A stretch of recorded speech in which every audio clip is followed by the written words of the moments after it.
Here we go. There we go.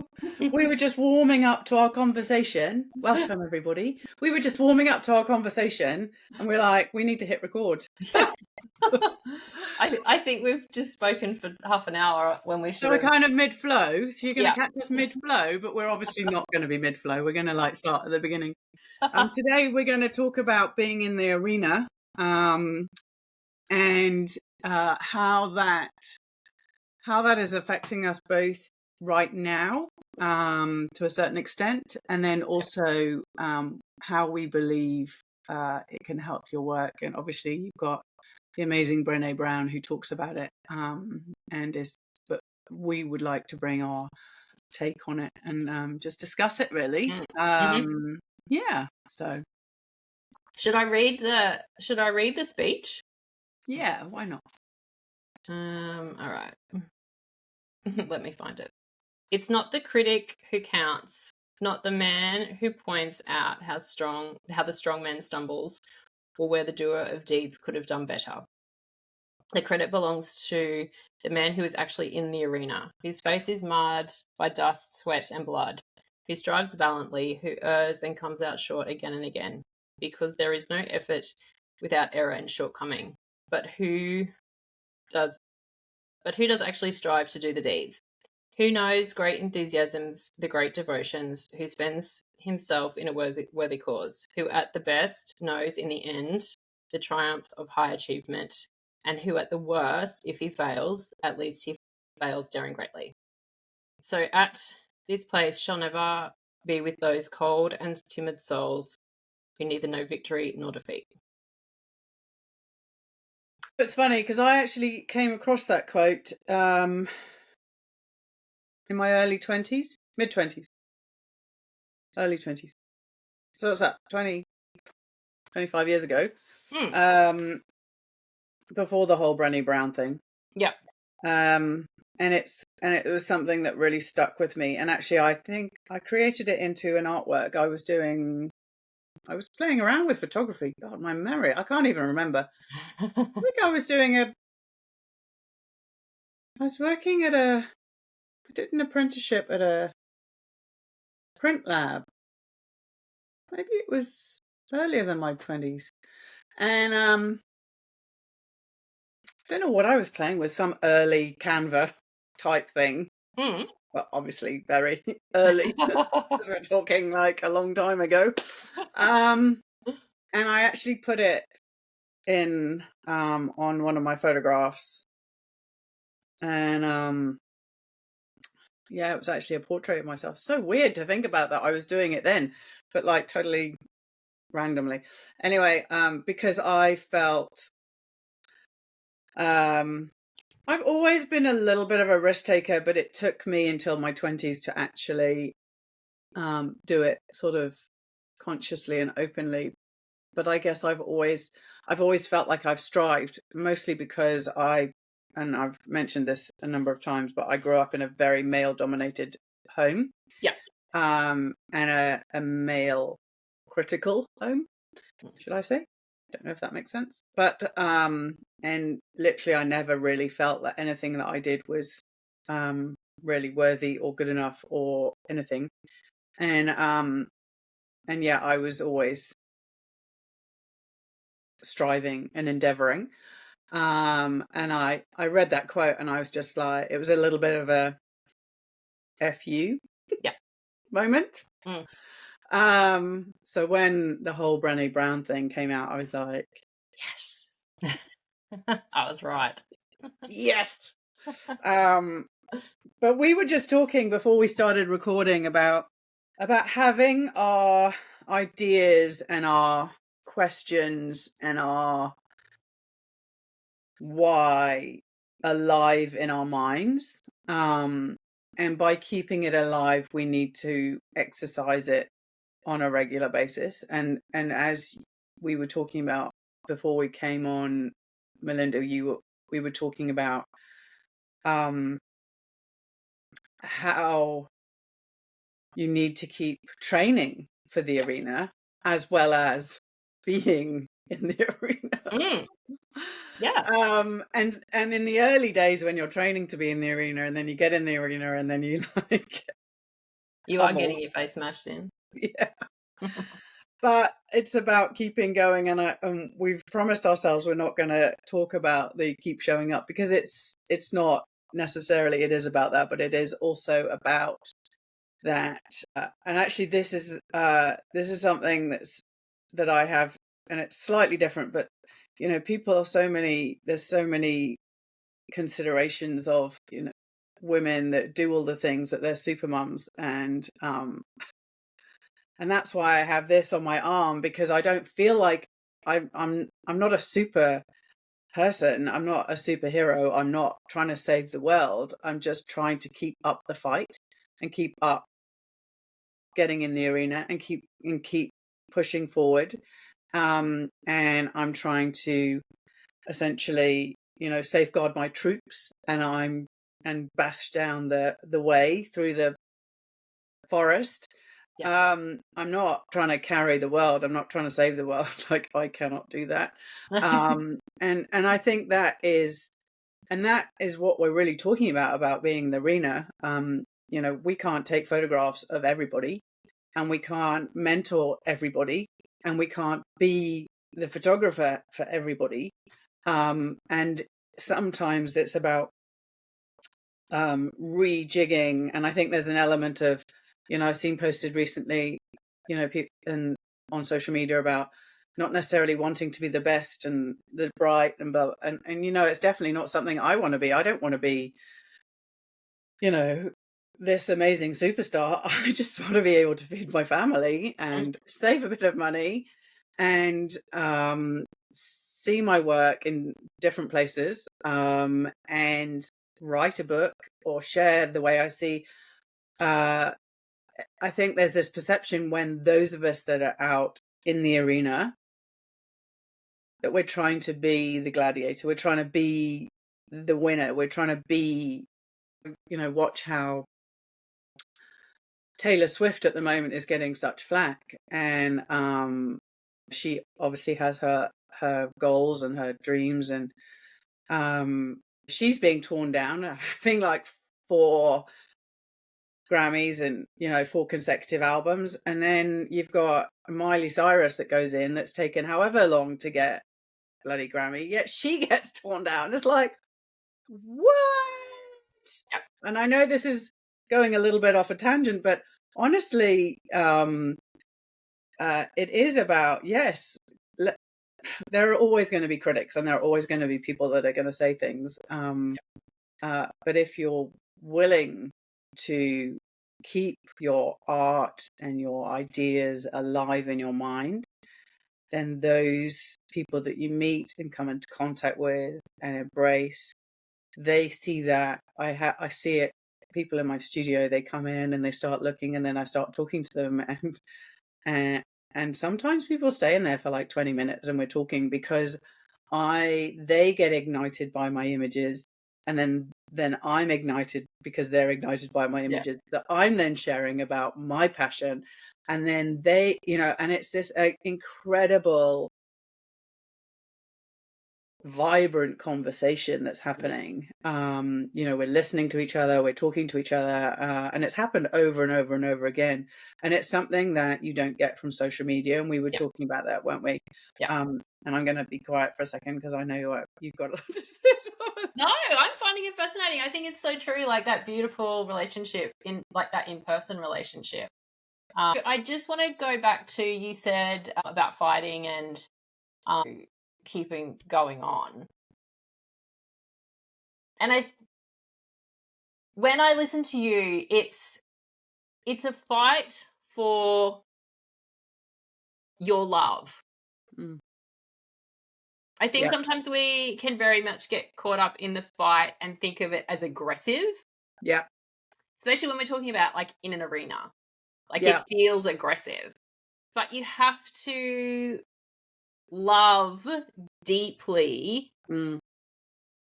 what you're trying to do to even get in the arena. Yeah. There has to be some aspect of it that you love.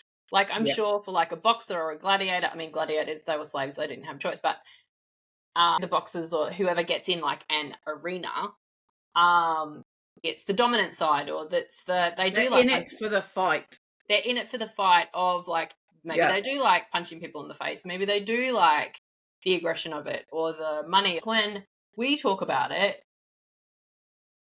for us, art and what we create, our business, our life, our children, our homes, we had that dream for some reason and then we've created it. Mm. That dream has come from love or wanting security or, wanting to explore our creativity. And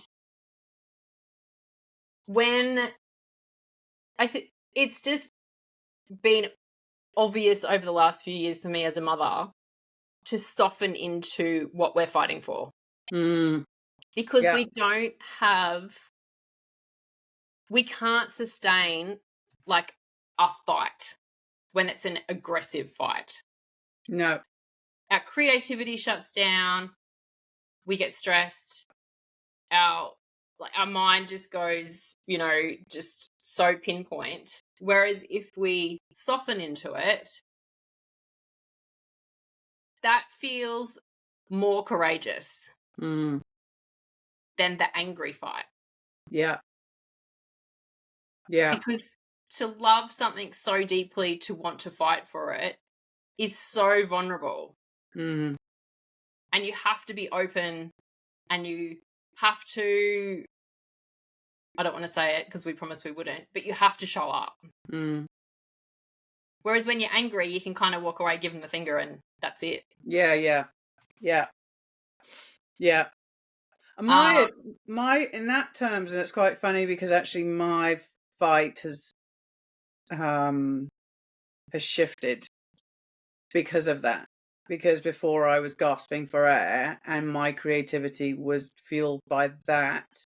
Whereas now I've created a space and I'm not having to fight quite so much. Yeah. My creativity has gone down a little bit. Yeah. Which is really interesting. Yeah. And yeah, I think that's another thing, is that it's allowing that. And actually, I had a lovely conversation with Nadia last week, following her book coming out, and I said, and again, it's that element of when you've achieved a goal, there's gonna be a lull, and it's leaning into that lull. Yeah. And I think that's another element of this being in the arena, is that sometimes you win. Yeah. Absolutely. There are times that you win. Yeah. And that's the thing, is that I think again, there's that element of, we talk about being in the arena and about being basically in the dirt. But we also have those moments when we're the victor of whatever, and whether that is, and I talk about wins, it's about our personal wins. It might not be about, haha, I won a competition or I made loads of money or whatever. It's about that sense of fulfillment of, in the creation of going through the process. And I felt that last night. I was sharing, I shared on my phone. My phone is telling I haven't got enough space. So basically, I was like, right. So I was sitting there and I was like, honestly, I really need to sort this out. And there are a couple of apps that I need to get for practical purposes, and I haven't got room for them. So I went back and I was looking back at these pictures. I was in 2020, and I was like, do you know, I felt like I wasn't winning, but I was achieving. Yeah. I had this sense of self I'd had this conversation with a photographer about, this was just before the pandemic, that we wanted to run a course together, and her words still ring in my ears. This was before I wrote my book. She said, but we need a name. We need a name. Someone with a name to be part of the workshop to get people there. And I was like, oh, and I've talked about it before, but it's still, because I had 1,500 followers. I'd only had 1,500 followers, and it was before I wrote my book, and but I've been shooting for maybe 10 years by that point. I had my master's. I got, I had this life experience. I knew that I could deliver and take great images, but just that was enough to like push me into the dirt. Yeah. And then I searched forward and I wrote the book, and then I invited Cindy to join me, and then we did the journal, which was printed, I saw on my while I was scrolling through 4 years this week. It was being printed, the journal, 4 years ago. And yeah, and then I started doing all of these things, and then but it was, I was in the dirt. I got up, I got out of the arena, I got back in the arena, and then I created my book, and that was a win. And then, back in, back out, back in, back out, train a bit harder, do a bit more, back in, back out. Yeah. And I look at the images I was creating and the stories I was telling and the life I was living on a daily basis, whether it was with my kids, whether it was creatively, whether it was clients. And I look back and I gave myself such a hard time about it, whether I was the way I looked, that I wasn't enough, that I was here and not in America, or I was whatever. And yet I look back now and I'm like, holy moly, I was already winning. Yeah. And it's exactly like we were talking about just before we started recording, about the boxes in which we naturally get categorized in or put ourselves in, because the world is such a big place, and now the world is on Instagram. Yep. It's like we have to go to these boxes to be able to say this is where we fit. And I don't fit. I have never fitted. Fitted. Fit. I've never fit. Is it fitted or fit? But do you know what I mean? I just haven't, which is why I have been, for a very long time, I haven't been the name, the this person for this, the best this of this, because I do so many different things, and yet I'm just gonna keep doing me. I'm just gonna keep doing me, and I'm just gonna keep trying. And I look back at that period in 2020. I was doing freelancing, or reverse freelancing, this and that, and this and that, and this and that. And now I'm not doing as much creatively, and I was self-portraiting, and I was but it was a necessary part of the process. And there are some things that I miss and some things that I probably wouldn't do again, but but I got to see the world. And I talk about this sometimes when I'm doing teaching and things. I'm talking about, you push the sliders to the point where you go, oh shit, that's too much contrast, bring it back. Or, oh, that's too dark for me, bring it back. That may be as dark as Chloe Lodge goes, but I'm not going that dark. I'm going to pull it back. And I think that's the thing. I think there really is this, and different things and different, we sometimes things aren't meant as a criticism, but we put our hand behind our back, we put our own face in the dirt, or it happens by accident. It happens by, you think about it. I think about, there's a fight, and then there are accidents that happen while the intention, I look at, and I'm often like that with my kids. I always used to joke, um, that if you play fight with me or you play with me, it'll always end in tears. And it's not necessarily because I'm rough. It's because I'm free and and sometimes I don't know how far to push my sliders. We're not poor children. Because we're having so much fun, we're so immersed in it, Yeah. And I think that is another element of what we're talking about. And I was so right when you were saying you go out, you train, you come back in, you go, no, that doesn't work. Go back out, train. And we really do get caught up in that social media machine and think we need to be in the arena all the time. Yeah. And we forget to train. And look back at what went wrong or what went right. Yes. Yeah. And we pick apart maybe the image that wouldn't win an award. It's probably a shit image, but we hold on to that and go, oh, well, it's all shit. Mm. Why am I even bothering? Mm. And then we'll scroll and look at someone else's. Mm.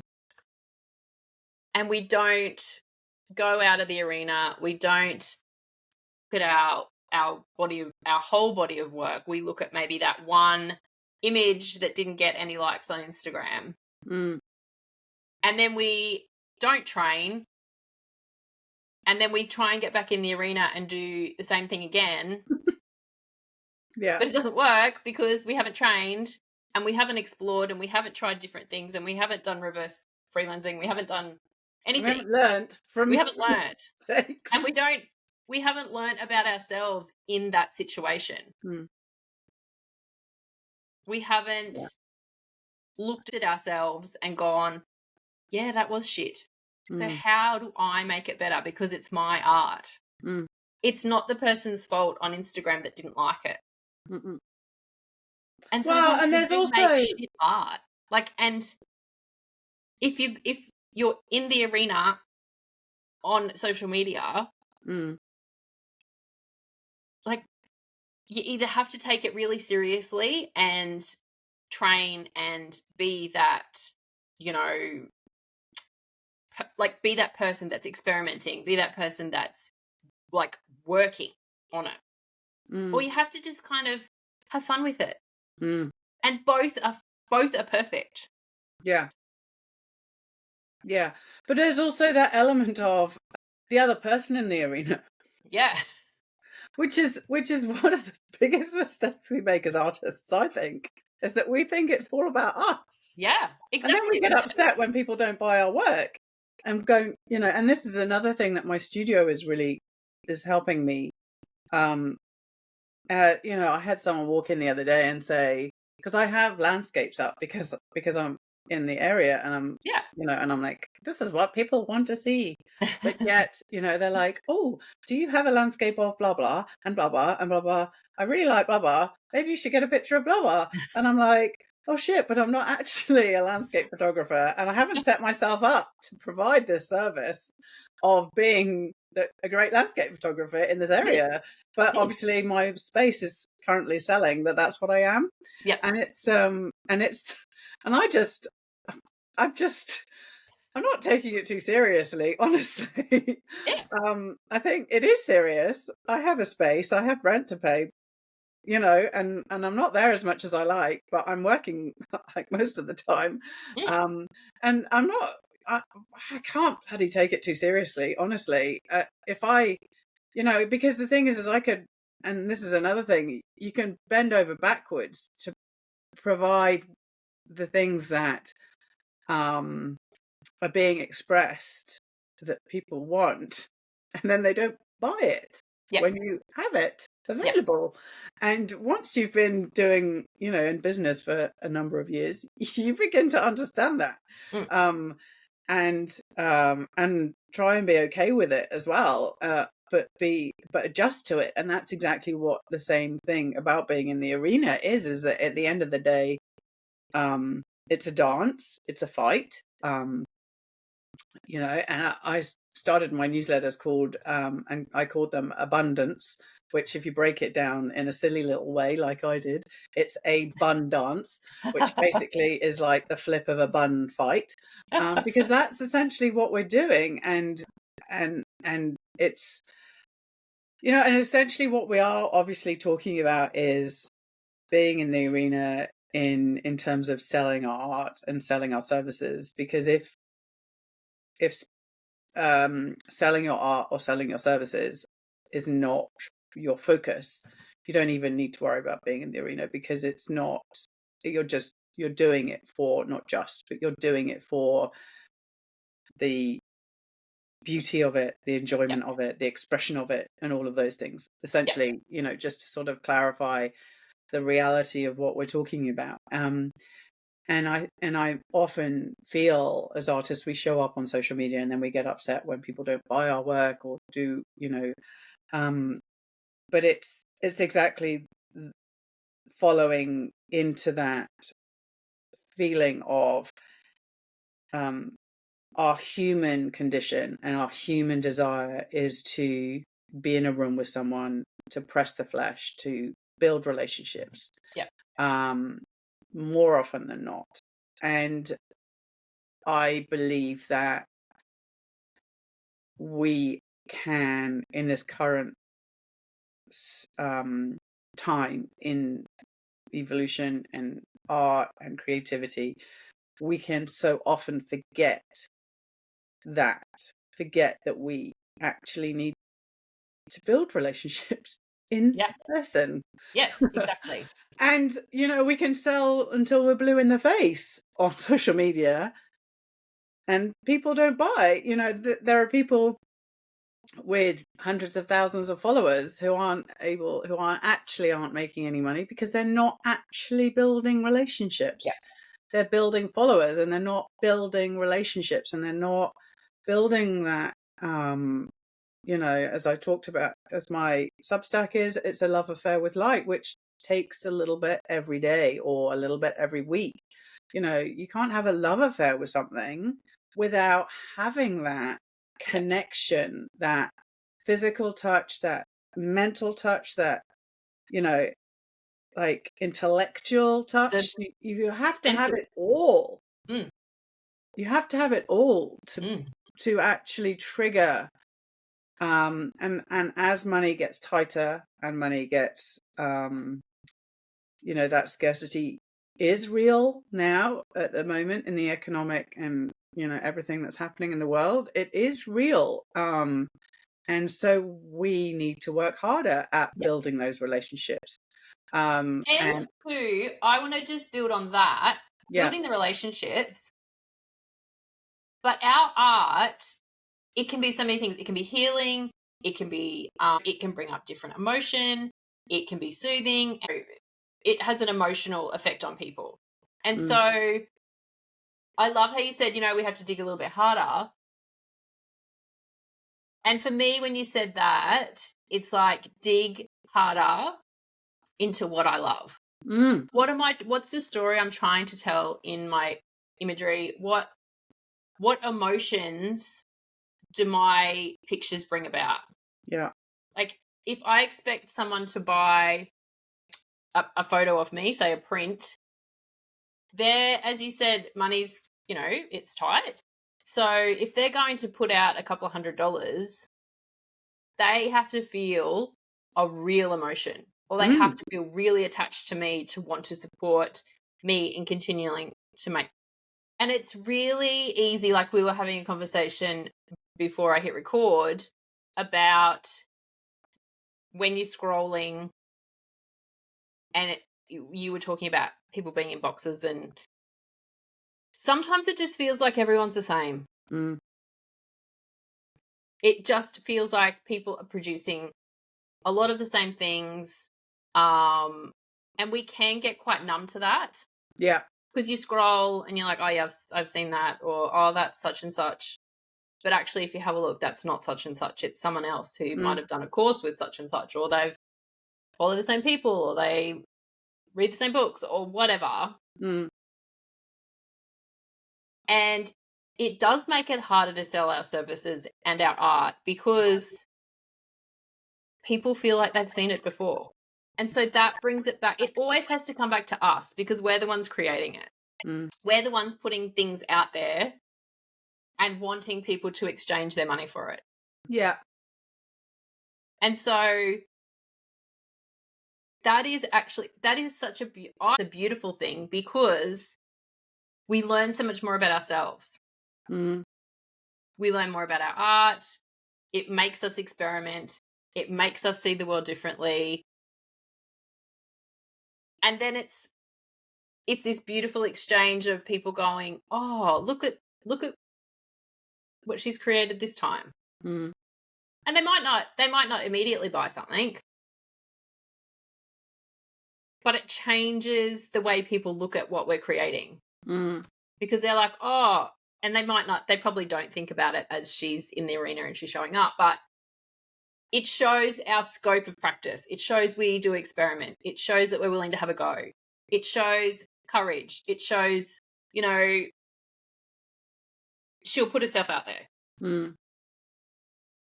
And sometimes those things are more important to people and more motivating to people than buying the art. Yeah. And you never know. 2 years down the road, she might have saved up and buys your art because she's followed your being in the arena. She's seen you come out. She's seen you go train. She's seen you come out in the arena again. She's seen you go train. Mm. And that can be more moving. Mm. You know, I have and then she has a few people that conversation do that for me. Yeah. Yeah. Just this very, very small handful, but it's just really, it's really incredible. That have been following me for a long time and are so invested in me as a person and my journey. Because you're right. We look at these accounts that have got hundreds of thousands of followers, or tens of thousands even, and I probably do it too. I follow them and go, "Oh, that's cool," but I'm not invested. Mm-mm. And it is about building those relationships because it's normal life. Not everyone's going to like you anyway. And they think because we follow them or they follow us or whatever, we have access to them and we like them and we, I'll support them, but we don't. We rarely even, some people rarely even can press the heart button, let alone give you hundreds of dollars. So it really does come down to building those relationships. Yeah. And I think the thing that I'm so aware of now, well, I have been for a while, but particularly now I have the studio, is that we talk about taking up space and we talk about showing up. But ultimately, if we're talking about people buying our work, we then take up space in their life. Exactly. On their walls. Yes. And actually, we can love what we're producing and we can instill everything that we have. But if there's no connection to necessarily our story or even that's our time. Or even what we're photographing that's going to fit with their life and their interiors. Yeah. Why? And also there's an element of that truly, and this is something that is really sitting with me, it's that special. So I have one photograph, my signed photograph, that people will buy over and over again, and I got my jigsaw and I got my key ring and I got because they love it, because it's New Zealand, because it's very New Zealand, and the story behind it, and all the gunshots and the target practice and the mountains and all of that sort of stuff. So there is things beyond what it's symbolic. It's very little about my photograph. Like, honestly, yes, I created a quite a cool double exposure, but it's very little about that. Whereas anything else, has to come from me. And I think there is that element potentially with photography, is that it can be replicated so it doesn't feel like a one-off. Yes. And so that is, I have this vision of my exhibition towards the end of the year, and it's not about it's not about prints, straight prints of my work. There will be other elements to them to make them one-off art pieces, and that is huge for me. It's a huge part of my, but it's again, it's that I have been through the process of attempting, I'll say attempting, because it is a real roller coaster, and sometimes it works and a lot of the times it doesn't. There aren't many photographers that successfully sell prints. I really believe that. Yep. But there, so there has been a really long period of time when I've been attempting to sell photography prints, and so I've been in the arena, sell it in this way, come out. In the arena, sell it this way, come out. Back and forth, different countries, different formats, different, and I still feel like I haven't won this bit. I haven't achieved, maybe with my sign picture, but that doesn't feel like a massive achievement for me because of what I've just said, Yeah. And yeah, so we have got to half an hour, but I think there is, and each time we go into the arena, it doesn't always have to be the hardest fight of our lives. No. That's another thing. It's not about the hardest fight of our lives. It's about showing up. Yeah. And it's the courage. It's the courage to do it. Yeah. It's to even get in the arena, you have to know why you're getting in there. Yeah. And you have to have your tools with you. You have to. And you have to have trained a little bit. Yeah. Before you get in there. You just do. There has to be something behind you. Yeah. And if we're going to talk just about the whole business of it, if you're going to be horrible to yourself and really berate yourself about why you lost, do better. Go do more training. Why did that happen? Yeah. Like, look at your values. Look at why did I want to win that? And like, which arena are you getting in? Exactly. That's another thing, right? Exactly. I mean, there are so many arenas around the world. Like, have it, because sometimes there are some arenas that I won't even bother. Like, I'm not even, Yeah. I've entered a few competitions this year, a few awards, like portrait awards. And I'm like, I just want to see what happens. I have zero expectations. Yeah. Like zero. Actually zero. And I entered them because I needed clarity, and I wanted to be really hard on myself in what images I was submitting. Yeah. And, I kind of looked at my, my body of work around certain images, and I'm like, they're so nice. I like them. I'm glad that I created them. And then when it got to choosing them for like an awards or a competition or whatever, they weren't great. And they weren't the standard that they need to be to probably even get anywhere, even on the radar in any of these awards. But I did it. And the other thing that I found really interesting was the amount of introspection to enter these. It's like, who are you? What's your artist statement? What's your CV? What's your blah, blah, blah? And when I saw that, I thought, I'm not going to bother because I'm not going to win anyway, so why bother doing it? And I came back to my desk, and even that, I learnt a lot from that I didn't realize that I didn't know. Yeah. So I'm in those arenas. I think I've entered 5. I'm in those arenas. I have zero expectation. Like, I've written that money off already. Like, I kind of paid. I did. I paid these people so that I could look at my work so harshly. And I'm glad that I did, because I know now, going into portrait sessions, really what I'm looking for. Yeah. Really what I want. And even if I go in and they're not for an award or they're not for a competition, I want them to be that standard.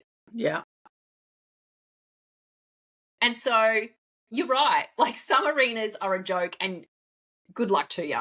Yeah. But it's kind of good to go above and see how you go. 100%. 100%. And when I say the arenas that I won't get in, it's because I know I don't fit. Yes, no yes. point. When you don't fit, when you know you don't fit, that's completely, yeah. You know, there's no point. And there's also you know, there's the audience that, and Yeah. you know, that you don't necessarily even you're not fighting for Yeah. fighting for their applause. Exactly. And yeah, it's those sorts of things. Yeah. But I definitely agree with you, because I have people that come and have my 1 hour, and I really question sometimes myself what a 1 hour offering can do in terms of mentorship. And then every single conversation, I realize how valuable it is. And Yeah. a big part of that value, exactly like you say, is the introspection that happens just before it. Yeah. I send out a questionnaire, and that in Yes. itself is valuable. Yep. So again, having a one-to-one with me for an hour, or you, or is almost the same as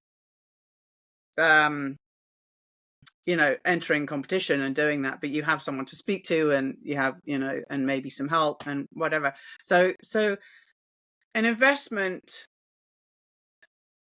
often looks different for different things. Yes. It's a different amount of money for different things. You get out of it for different things, but it actually, that investment is, it's about saying, I'm going to allocate that time, allocate that thinking space, that retrospection, and I either go into a competition or I have a conversation with someone, but it's all wrapped up in the same thing, and it's basically getting in the arena, and continuing to get in the arena, and you can get in for a little bit and then get out, or you can get in for a full on, like. Yep.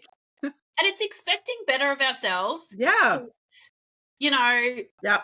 we have such limited boundaries for what we feel like we can put up with. Mm. I mean, honestly, Mm.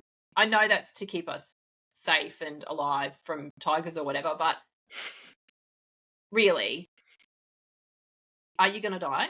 Mm. Probably not. No.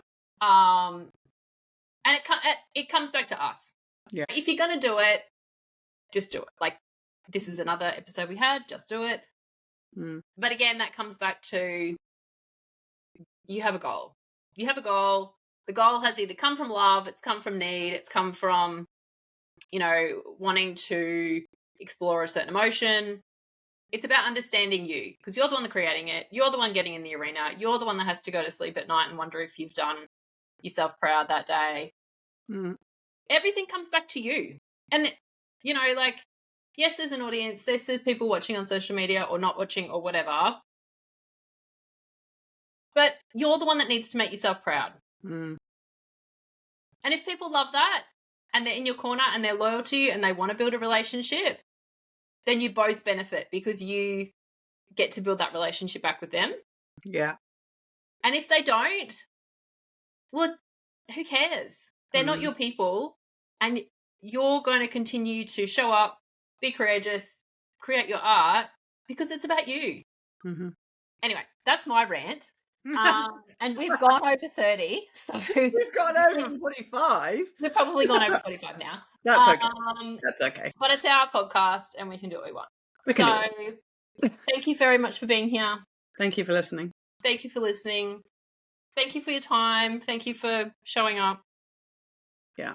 And if you've got any thoughts or would like to have a conversation about it, or just, you know where we are. Yes. We're on Instagram. Email. Don't call us. I mean, I probably won't answer. It's quite funny, actually, though, because I did a wedding on Saturday, and this lady came up to me and she's like, "What's your name?" And I was like, "Chloe." She's like, are you Chloe Lodge? I was like, yeah. She said, I've been trying to get in touch with you. I was like, Oh, oh. Because I did this little ad on the back of our little local rag thing oh, that's so cute. about Oh, my great. space. Yeah. And yeah, I got all the details on there, but not my phone number Oh, or Chloe. website. And but it's so funny because you just get to the point of we're so prevalent. I'm so prevalent on Instagram, and I've got my website, and all you have to do is put my name in Google. Particularly around here. Well, maybe not. Maybe it's because I'm Googling myself and everything comes up. But yeah, I'm just like, but everybody, like a small town. How can you not find me? But no, this lady was like, I've been trying to get in touch with you for weeks and you can't find it. I'm like, how much more visible can I be? I'm literally in the main street. All to right. be fair, she's just up the road. She's up the road in the next town, but I mean, still. Okay. Anyway, that's quite funny. We just assume that everybody knows where we are. ChloeLodge.com. And what's your website? melindaredwoods.com.au. Oh, there you go. Easy. There you go. Have a look. Thank you. See you next week. Bye.